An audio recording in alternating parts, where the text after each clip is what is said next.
The rationale for buying a dual cab ute is straightforward. They're right at home, on the job site, at play on the weekends, or ferrying the kids around.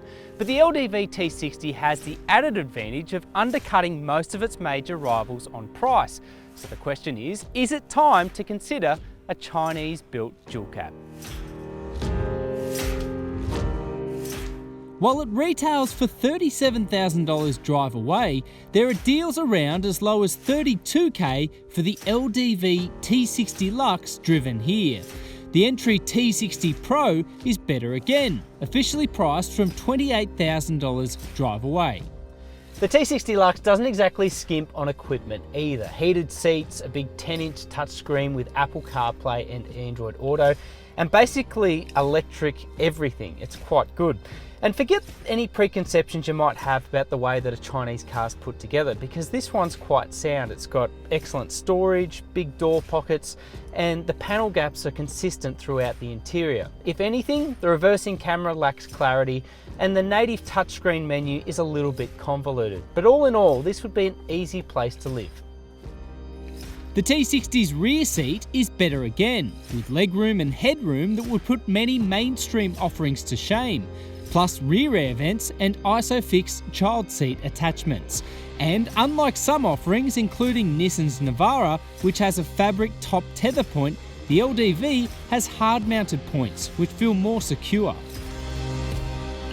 The LDV T60 feels pretty polished out on the road. It has that signature tremor that seems to plague all dual cab utes when they're unladen, but otherwise, the steering is light and the body is well controlled. The elephant in the room here is power, or lack thereof.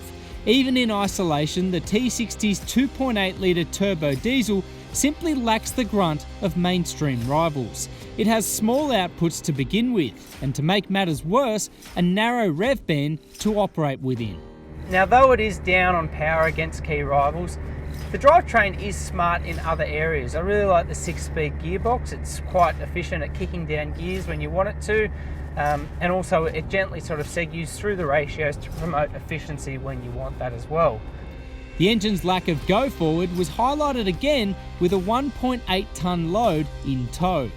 There it had to work even harder, spiking fuel use and asking for more revs to maintain momentum. But with all that said, this wasn't the biggest surprise of the LDV T60. That came when bitumen turned to dirt. On loose surfaces, the LDV feels surprisingly well tied down and compliant, dispatching bumps and corrugations nicely. It even fared relatively well on a moderate four-wheel drive course, proving that value is not the T60's only party trick.